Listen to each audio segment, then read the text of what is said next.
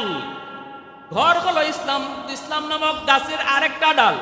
ইসলাম নামক গাছের আরেকটা ডাল হলো আমার দোকানদারি। ইসলাম নামক গাছের আরেকটা ডাল হলো আমার চাকরির টেবিল।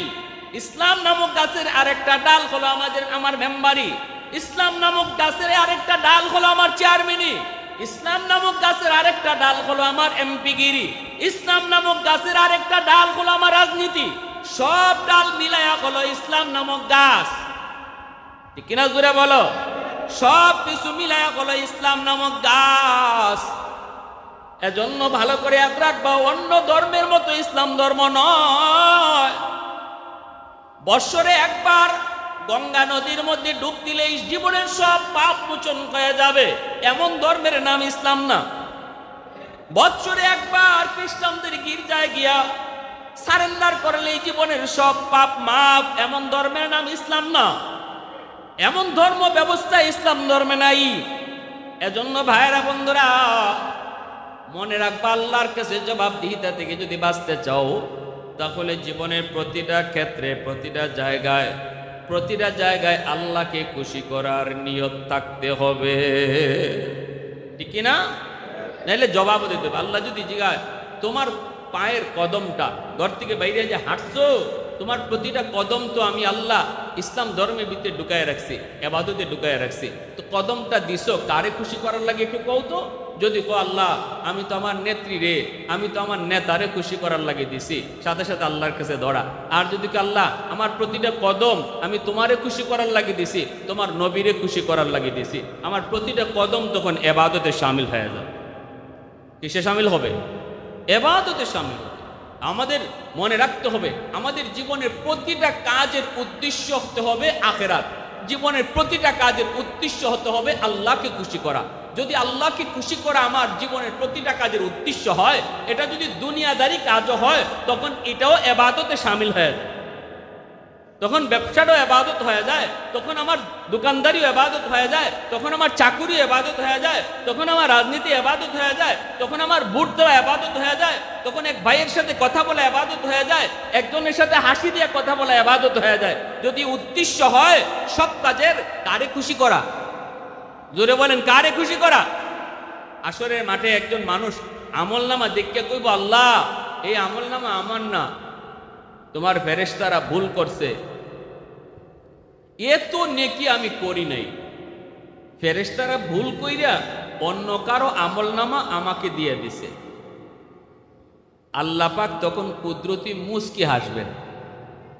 আল্লাহ মুস্কি হাসিয়া বলবেন, বান্দারে আমার ফেরেশতারা ভুল করে না, আমার ফেরেশতারা কি করে না?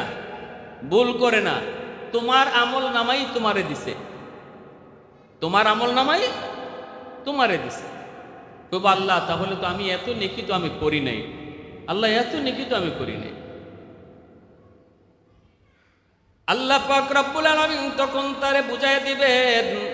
আল্লাহ বলবেন, বান্দা মসজিদের ভিতরে তুমি নামাজ পড়ছো, জিকির করছো, কোরআন তেলাওয়াত করছো, মসজিদের বাইরে বের হয়েছো দুনিয়ার কাজে, দোকানদারি করছো, চাকরি করছো, ব্যবসা বাণিজ্য করছো, মানুষের সাথে কথাবার্তা কইছো, কিন্তু তোমার দিলের ভিতরে সর্বদা নিয়ত ছিল আমি আল্লাহ কোন কাজে খুশি, কোন কথায় আমি খুশি।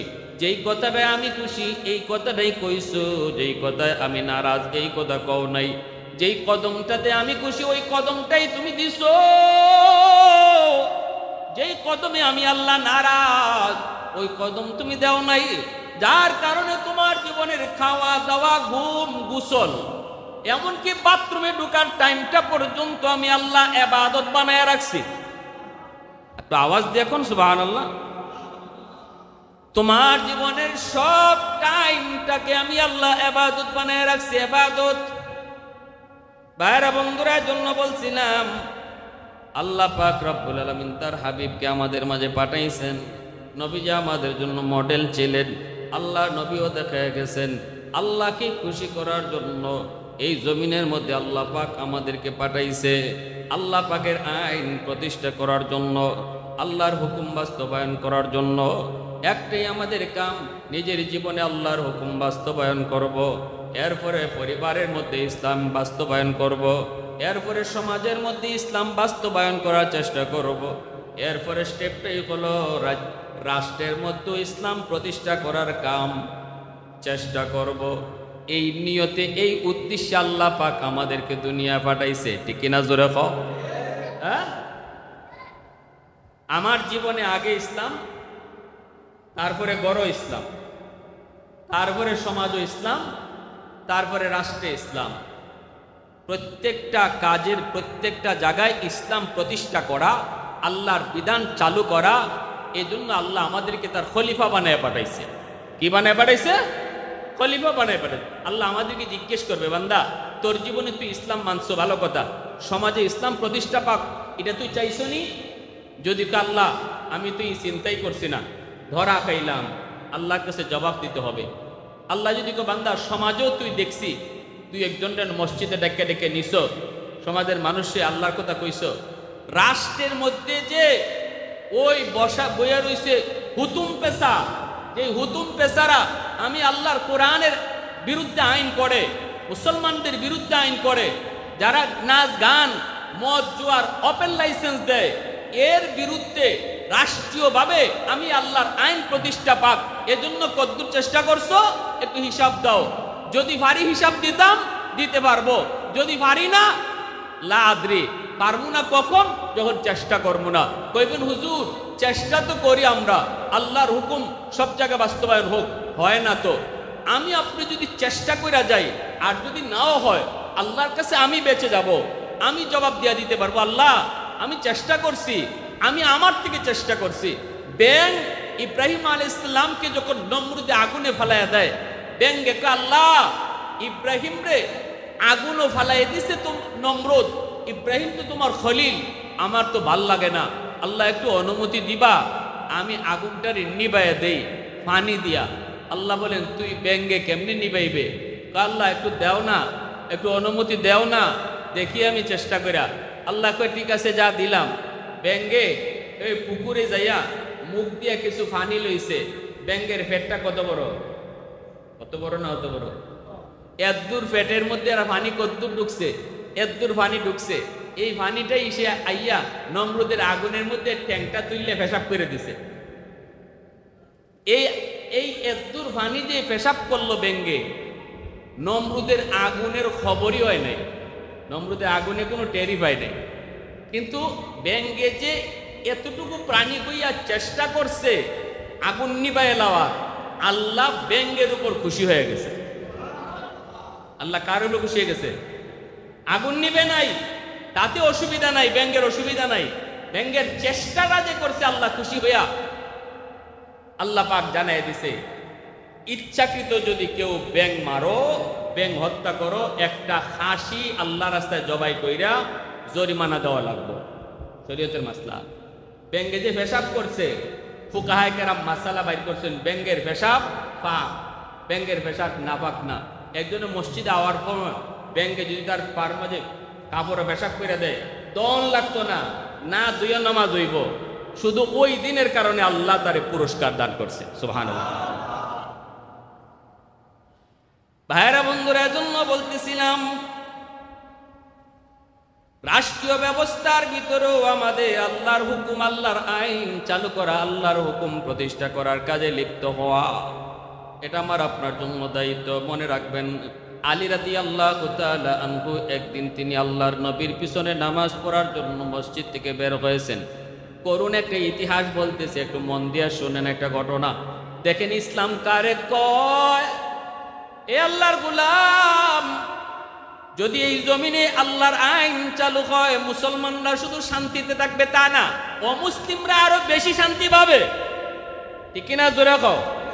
আল্লাহর কোরআনের আইন যদি চালু হয়, শান্তি শুধু মুসলমানরা পাবে তা না, অমুসলিমরা আরো বেশি পাবে। আমার নবী রহমতের নবী, মদিনার রাষ্ট্রনায়ক। ইহুদিরা নিজেদের নেতার কাছে বিচার নিয়ে যাইত না, নিজেদের মারামারির বিচারও মুহাম্মদুর রাসূলুল্লাহর কাছে লইয়া আইত। কাব ইবনে আশরাফ ইহুদিদের লিডার, ওর কাছে বিচার নিয়ে যাইত না, বিচার নিয়ে আইতো ইসলাম ধর্মের নবী মুহাম্মদুর রাসূলুল্লাহর কাছে। কারণ নবীজির আদালতে বিচার ব্যবস্থার কোনো স্বজনপ্রীতি ছিল না। মুখ দিকে নবী বিচার করতেন না, টাকা খায়া নবীর আদালতে বিচার হইতো না, গোষ্ঠী দিকে নবীর আদালতে বিচার হইতো না, দলের লোক দিকে বিচার হইতো না। ইনসাফের বিচার ছিল মুহাম্মদুর রাসূলুল্লাহর আদালতের বিচার। এজন্য মদিনার ইহুদিরা, যাদেরকে আল্লাহ নবী ধর্ম পালনের সুযোগ দিয়েছেন, মদিনাতে ইহুদিদেরকে ধর্ম পালনের সুযোগ দিয়েছেন, ওরা ওদের গির্জায় গেছে, কিন্তু বিচার আচার নিজেদের নেতার কাছে লইয়া যাইতো না, বরং নবী মুহাম্মদুর রাসূলুল্লাহর কাছে আইতো। সুবহানাল্লাহ। হ্যাঁ, আলী রাদিয়াল্লাহু তাআলা আনহু নবীর সম্পর্কে কি লাগেন? নবীজির মেয়ের জামাই। নবী কোন মেয়ের জামাই? কোন মেয়ে? যুবকরা কো না কেন? আল্লাহ রে, এটা তো ইসলাম ধর্মের বেসিক নলেজ, সাধারণ জ্ঞান। নবীজির কলিজার টুকরা মেয়ে, নাম কি? ফাতেমা রাদিয়াল্লাহু তাআলা আনহা। ওনার স্বামী হলেন আলী, ঠিক না? হ্যাঁ, আলী রাদিয়াল্লাহু তাআলা আনহু নবীজির মেয়ের জামাই। আর মেয়ের জামাই হইবার আগে নবীজির সম্পর্কে কি ছিলেন জানেননি? লাগবো ফেস কইবেন হুজুর এটা কোন কথা কয়ে গেলেন, বুঝলাম। আল্লাহ নবীর আপন শাস্তো ভাই, আল্লাহ নবীর কি? নবীজির আপন চাচা আবু তালিব।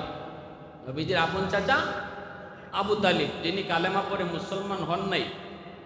শেষ মুহূর্ত পর্যন্ত রসুল বলছিলেন, চাচা অন্তত কানে কানে একটু কয়ে যান লা ইলাহা ইল্লাল্লাহ মুহাম্মাদুর রাসূলুল্লাহ, কানে কানে। বাকিটা আমি বুঝবো চাচা, আপনার যে অবদান, বাকিটা আমি দেখবো। আপনার সাথে না লইয়া আমি নবী জান্নাতে যাইতাম না। এরপরও আবু তালিব কালেমা পড়ছেন না। ওই আবু তালিবের ছেলে হযরত আলী রাদিয়াল্লাহু তাআলা আনহু। তাইলে আলী রাদিয়াল্লাহু তাআলা আনহু নবীজির আপন চাচাতো ভাই, আবার নবীর গড়েই লালিত পালিত। আল্লাহ নবী ছোটখাল থেকে ফালছেন চাচাতো ভাইরে, ছোটখাল থেকে নবীজি ফালছেন, ছোটবেলা থেকে খাওয়াইয়া বড় করছেন। এই চাচাতো ভাইয়ের কাছে নবীজি তার মেয়ে বিয়া দিছেন। তাহলে বোঝা গেল মহিলাদের জন্য আপন চাচা ছাড়া, একদম আপন চাস্তলি চাচার সাথেও পর্দা করা ফরজ। আপন চাচার সাথে বিয়া হারাম। খালি যদি চাচা তো সম্পর্কে চলে যায়, আপন চাচা ছাড়া শাস্তলি সম্পর্কে গেলেই সবার সাথে পর্দা করা ফরজ। আপন স্বাস্থ্য ভাই, খালাতো ভাই, মামাতো ভাই, ফুফাতো ভাই, এক লওয়ার শরীয়তে আপন ভাই না, সবার সাথে পর্দা করা ফরজ। বিবাহ বৈধ, ঠিক আছে? জোরে বলেন বিবাহ। এজন্য শরীয়তে পর্দা কি জিনিস এটা বুঝতে হইব। আমাদের গ্রামের সম্পর্কের যে নানা, গ্রামের সম্পর্কের দাদা, গ্রামের সম্পর্কের চাচা, এগুলা শরীয়তে নট এলাও। কের দাদা কের নানা, শরীয়তে কোনো দাদা নাই, কোনো নানা নাই। মহিলাদের ব্যাপারে বলতেছি, একজন মেয়ে এই কথা কোয়ার কোনো সুযোগ নাই ইনি আমার গ্রামের সম্পর্কে দাদা লাগেন। অসুবিধা কি? শরীয়তে কয় ইগানই অসুবিধা। একজন মহিলা গ্রামের সম্পর্কের নানা লাগেন, এই কথা কোয়ার কোনো সুযোগ ইসলামে নাই। গ্রামের সম্পর্কের চাচা লাগেন, কোনো সুযোগ ইসলামে নাই। এখানেই বেজাল। মনে রাখতে হবে, পর্দা কারে কয়? পর্দাই তো বুঝি না আমরা, পর্দাই তো বুঝি না, যার জন্য আজকে আমাদের এত অশান্তি। আলী রাদিয়াল্লাহু তাআলা আনহু নবীজির আপন চাচতো ভাই, আর ফাতেমা রাদিয়াল্লাহু তাআলা আনহুর আপন চাচা না। যেহেতু নবীর আপন ভাই না, নবীর আপন চাচতলি ভাই, আপন ভাই যদি ওইটা রসুলের, তাইলে ফাতেমার ওইটা আপন চাচা, আপন চাচার সাথে বিয়া বওয়া হারাম। কিন্তু যেহেতু নবীর আপন চাস্তো ভাই, এই হিসাবে ফাতেমার আপন শাস্তলি চাচা, চাস্তলি চাচা হিসাবে তার সাথে বিবাহ বৈধ। আল্লাহ নবী বিয়া পড়াইয়া দিছেন। এই ফাতেম আলী রাদিয়াল্লাহু তাআলা নো, ইনি রসুল সাল্লাল্লাহু আলাইহি ওয়াসাল্লামের গড়ে লালিত পালিত, আল্লাহ নবী নিজের হাতে বড় করছেন। ফাতেমারে যখন বিয়া দিবা, রসুলে যখন মসজিদে নববীতে এলান দিচ্ছেন আমার ফাতেমারে বিয়া দিমো, কতজনে বিয়ার আলাপ দেয়, রসুল সবের আলাপ হয়ে না করে দেন, কারো আলাপের সম্মতি দেন না। উসমান গনি রাদিয়াল্লাহু তাআলা নো, ইনি যে কইতেছে আলী, মনে হয় নবী তোমার বার চাইতেছেন, তোমার বার চাইতেছেন, তুমি আলী যে প্রস্তাব দিলাও একটু সাহস কইরা। আলী রাদিয়াল্লাহু তাআলা বলতেছে, উসমান তোমরা আমারে মাইর খাওয়ান না বাউ ধরাইছো, আমি থাকি রসুলের গড়, খাই নবীর গড়, এখনো নবীর ঘর থেকে খাইয়া বাইরেছি, আর আমি গিয়া কইতাম যে আমি আপনার মেয়েরে বিয়া করতাম, এই কথা কোয়ার পরে যে রসুল আমার মাইটটা দিবা, এই মাইটটাই ফিরাইব কেডায়? উসমানে কয়, আরে আলী ডরাইও না, আমরা তোমার পিছে আছি, ভয় পাইও না, যখন দেখবো বাপ খারাপ আমরা গিয়া দৌড় দিয়ে রসুল দে বুঝে ফেলবো, ইয়া রাসূলুল্লাহ ছোট মানুষ বুঝছে না, আপনি রাগ করেন না। আলী প্রথম দিন গেছেন সবার অনুরোধে, নবীজি বইয়া আলাপ করতেছেন সাহাবায়ে কেরামের সাথে। আলী আইয়া আসসালামু আলাইকুম ওয়া রাহমাতুল্লাহ সালাম দিয়ে বলতেছেন, ইয়া রাসূলুল্লাহ একটা কথা কইল। রসুল মুখটা ঘুরাইয়া খালি কইছেন কি কথা, দিছেন দৌড়, এক দৌড়, কথা না কইয়া। সাহাবায়ে কেরাম সবাই অবাক, ঘটনা কি আলী আইয়া কইল কথা কইতাম, কথাও কইল না, দিল দৌড়। আল্লাহ নবীও অবাক, আলী তো কিছু কইল না। দ্বিতীয় দিনও আলী আবার আইছেন। উসমান গনি কয়, আলী সাহস করে ক না, আরে এত ডরাইয়া লাভ নাই, রসুল তোমার তো মায়া করুন, সাহস করে মনে কথাটা কইলাও, কারণ আমার মন কইতেছে রসুলে যেহেতু কারো বিয়ার প্রস্তাবে রাজি না, মনে হয় নবী তোমার বার চাইতেছে, তুমি একটু সাহস করে কইলাও। আলী কইল, আমি তো কইতাম চাই, কিন্তু যেই মাত্র কইমু এই মাত্রই আমার ভিতরে কাপ শুরু হয়ে যাবে। রসুল খালি সাইন আমার ভাই, আমার দিকে তাকানো মাত্রই আমার ডর লাগে। হয় আজকে ডরাইও না। দ্বিতীয় দিন আইসেন, সালাম দিছেন, নবীজি যেই মাত্র সাহেব গেছেন কি এদিনও দিছেন দৌড়। তৃতীয় দিন আইসেন, সবাই মিলে ফাটাইছে। আলী কইল, আমারে যে তোমরা ফাটাও আর আমি যে না কইয়া দৌড় দিয়ে আইবার সময় তো দেখি তোমরা একজনও মসজিদও নাই, তোমরা যে কইস্তা যে আমারে ফাটাইবা আর পাশে দাঁড়াইয়া থাকবা, বইয়ে থাকবা, কই আমি তো কেউরে দেখি না। উসমানে কইলে আসি, আমরা আসি, তুমি ডরাইও না। তৃতীয় দিন আইসেন, নবীজি মনে মনে ভাবতেছেন আজকে আর আলীরে যাইতে দেব না, আজকে কখনোই লাগবো। রসুল তো বুঝছেন যে আলী কি যেন কইতো চায়, কয় না। তৃতীয় দিন আইয়া যখন হযরত আলী আসসালামু আলাইকুম কইয়া, রাসূলুল্লাহ একটা কথা কইতাম, নবীজি মুখ ফিরান না, নবীজি যেদিকে মুখ ফিরাইল এদিকে, এইদিকে আল্লাহ রসুল ওয়ালাইকুম সালাম কয়ে মুখ ফিরাইবার আগে রসুল হাত দিয়া থাবা দিয়ে আমরা ধরছেন, হাত দিয়া ধরছেন, থাবা দিয়া ধইরা এইবার বেড়ে গেল। কি কথা? হযরত আলী কয়, রাসূলুল্লাহ আমার একটু হাতটা ছাড়ে না। রসুল কাছে হাত ছাড়া জারি নাই, আগে কয়ে যাও কি কথা এটা কও, 3 দিন দৌড় দিছো, আজকে আর দৌড় নাই। আলী পিছনে সাহেব দেখুন একজনও নাই মসজিদ, যারা ফাটাইছিল এরা একজনও নাই। রসুলের হাতটা থাবা দিয়ে ধরছেন, ধরে কইলাও ও কেন আইছে? ইয়া রাসূলুল্লাহ আমারে যারা ফাটাইছিল কেউ নাই, কোনো একজনও নাই, এরার কথায় আমি আইছি, আমার সাহস নাই। রসুলকে সাহস করে কও। তোর মাথাটা নিচের দিকে দিয়ে এখন, রাসূলুল্লাহ আপনি ফাতেমার বিয়ার ঘোষণা দিছেন। আল্লাহ রসুল কত দিছি, তো কি হইছে? আমি প্রার্থী, আমি বিয়ার প্রার্থী। আল্লাহ রসুল তুমি বিয়া করতে, তুমি আমার ফাতেমারে বিয়া করবা? জি। আল্লাহ রসুল মুসকে হাসিয়ে দিয়েছে, মুসকে হাসিয়া কইন, আলী এই কথাটার জন্যই আমি বার চাইতেছিলাম। সুবহানাল্লাহ। আমার আসমান থেকে ইশারা দেওয়া হয়েছে, নবী গো কারো বিয়ার প্রস্তাবে রাজি হইয়েন না, আলীর অপেক্ষা করেন। সুবহানাল্লাহ। তো আলী আমি তোমার কাছে বিয়া দিব, আসমানেরও ফয়সালা তাই, মোহর দিবা কিতা? মোহর আসেনি। আলী রাদিয়াল্লাহু তাআলা কই, ইয়া রাসূলুল্লাহ, মোহর আমার কোত্থেকে থাকবো? সকালে না আপনার ঘরে খাই আইলাম, রাত্রেও কি আপনার ঘরে ঘুমাইমু, দুপুরও আপনার ঘরে এই রিজিক আল্লাহ যে কটা রাখে, মোহর কোত্থেকে দেব? আল্লাহ রসুল কোন মোহর ছাড়া তো বিয়া হয় না, মোহর ছাড়া বিয়ে হয় না, মোহর লাগবো। আলী বলে, ইয়া রাসূলুল্লাহ, আমি দিমু কোত্থেকে? নবীজি কই, তোমার একটা তলোয়ার আছে না? বলেছি, ওটা যাও বাজারে বিক্রি করো। এটা লইয়া তেন রওনা দিছেন। উসমান গনি পাইছেন রাস্তাত, ভাই আটকেছেন। আলী কইন, ইগানো থাকবার কথা আছিল, আমারে ফাটাইয়া কি ইগানো থাকবার কথা আছিল আপনাদের, না মসজিদের ভিতরে? হয়তো উসমান গনি কইন, আমরা ভাবসাব বুঝছি যে বড়ি লাগছে, এজন্য আমরা আইছি। এখন কই যাও? বলে, তলোয়ার বেচা মোহরের টাকা দিব। উসমান গনি কইন, মোহরের টাকার দাম কত? বলে 100 দিরহাম। ইতিওর তলোয়ারের দাম কত? 100 দিরহাম।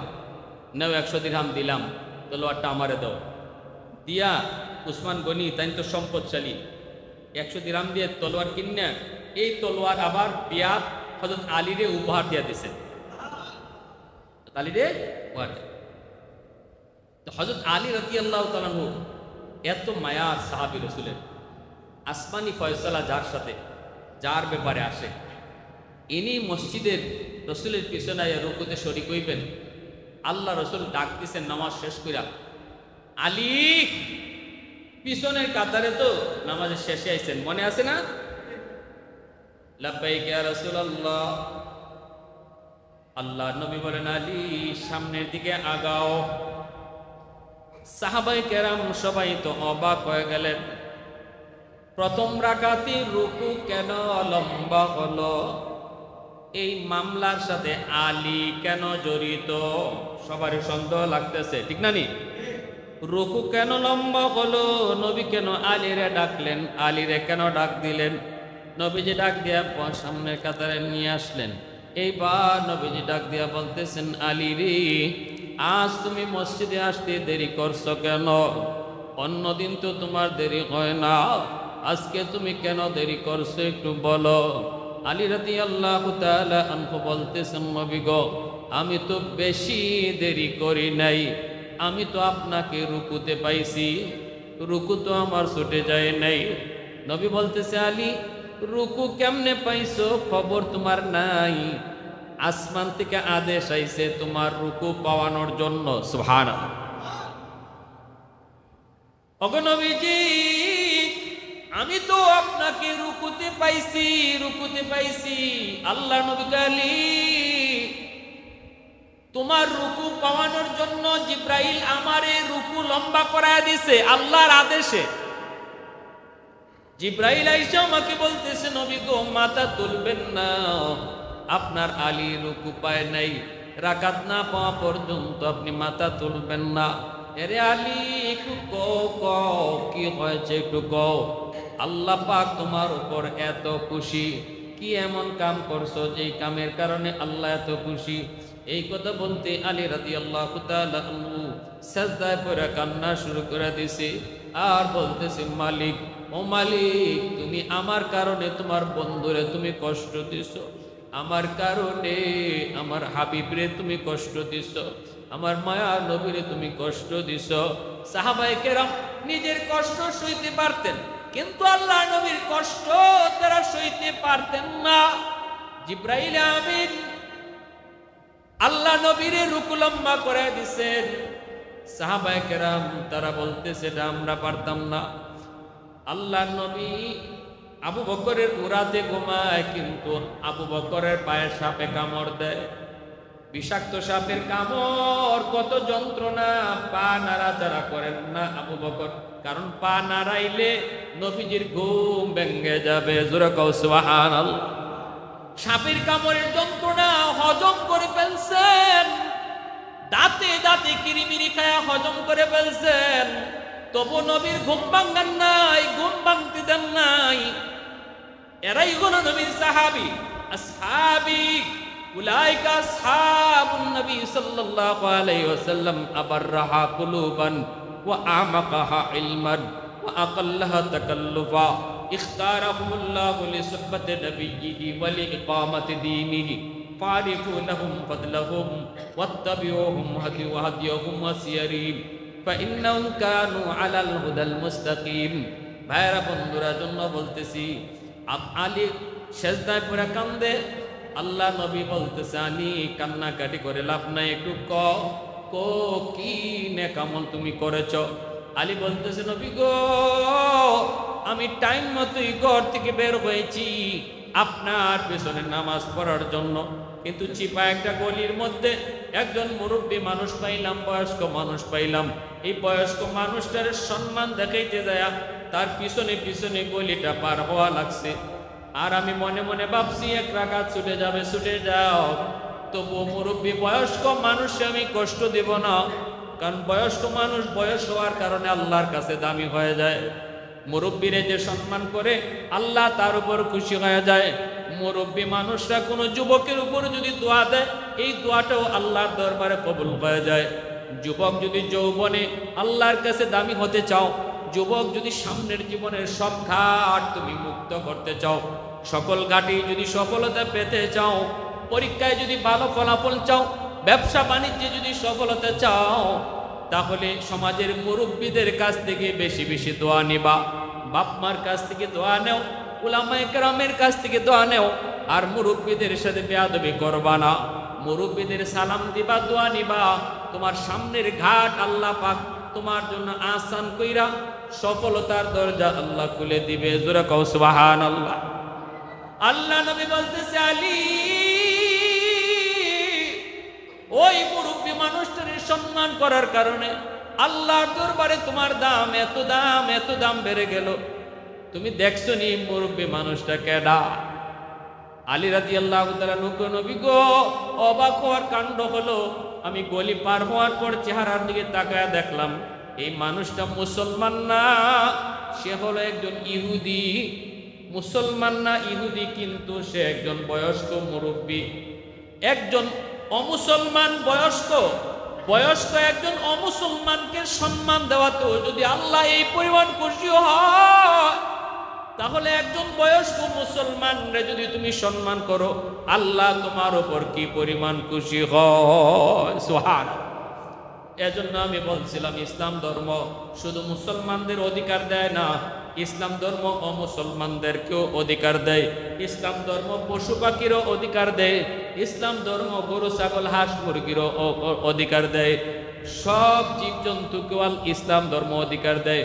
অতএব সমাজে যদি ইসলাম প্রতিষ্ঠা পায়, সংসদেও যদি ইসলাম প্রতিষ্ঠা পায়, আল্লাহর কোরআনের আইন চালু হয়, তাহলে শুধু মুসলমানরা এর সুবিধা পাবে না, অমুসলমানরা যেমন পাইব, জীব জানোয়ার হায়াওয়ানাত গুলিও এর শান্তি বাক পাইব। সর্ব জায়গায় আল্লাহরে খুশি করার নিয়ত কার কার আছে? একটু হাত তুলে আল্লাহরে দেখান। আল্লাহ তুমি কবুল করো। সবাই বলি আমিন, আরো জোরে বলি আমিন। ভাইয়েরা বন্ধুরা, হাফিজ হুজুর রহমতুল্লাহি আলাইহিকে সাংবাদিকরা জিজ্ঞাসি, হুজুর আপনি রাজনীতি করেন কেন? রাজনীতি করা দরকার আছে? আপনি তো এমনি আল্লাহর কাছে দামি। হুজুর কো, রাজনীতি আমি দুনিয়ার লাগি করি না, তাহাজ্জুদের নামাজ আমি যেই নিয়তে পড়ি, রাজনীতিও আমি এই নিয়তে করি। তাহাজ্জুদ করি আমি আল্লাহরে খুশি করার লাগি, রাজনীতিও করি কারে খুশি করার লাগে? আল্লাহরে খুশি করার লাগে। আল্লাহরে খুশি করার লাগে তাহাজ্জুদ করলে তাহাজ্জুদ ইবাদত, আল্লাহরে খুশি করার জন্য রাজনীতি করলে রাজনীতিও ইবাদত, রাজনীতিও ইবাদত। ভালো করে মনে রাখবা। এজন্য এটা খামখেয়ালি না, খামখেয়ালি না ভাই। উটটা একটা আমানত, এটা যারে মন চায় তারে দিলাম, যারে দিলাম এ যে পরিমাণ বালাকাম করব, যে পরিমাণ বালাকাম করব, সব বালাকামের অংশীদার আমিও হইমু। ঠিক না? নিজের এখন এটা আমানত, খামখেয়ালি না। একজনের বুট দিলে আমার ঘর বানাই দিলাইব তা না। ভালো করে মনে রাখবেন, এটা আমানত। আমি যারে বানাইতেছি তা সে যত বালা করব, বালার ভাগও আমি পাইমু, যত খারাপ করব সমস্ত খারাপ কাজের ভাগিদারও। আল্লাহ আমাদেরকে বুঝার, সে অনুযায়ী মানার তৌফিক আল্লাহ দান করুন। সবাই বলি আমিন। আজকের মুজাহিদ কমিটির উদ্যোগে এত সুন্দর একটা স্থায়ী মাহফিল, কালকেও ইসলামী আন্দোলনের অনেক বড় সমাবেশ। সবাই শুধু আল্লাহকে খুশি করার নিয়তে হাজির হব। প্রতিটা কদম কদম আল্লাহর কাছে ইবাদতে শামিল হবে। আমাদের প্রতিটা কদমকে আমরা ইবাদত বানাইতে চাই, ঠিক কিনা জোরে বলেন? প্রতিটা কদমকে আমরা ইবাদত বানাইতে চাই। আল্লাহ আমাদেরকে তৌফিক দান করুন। সবাই বলে আমিন। ওয়া আখির দাওয়ানা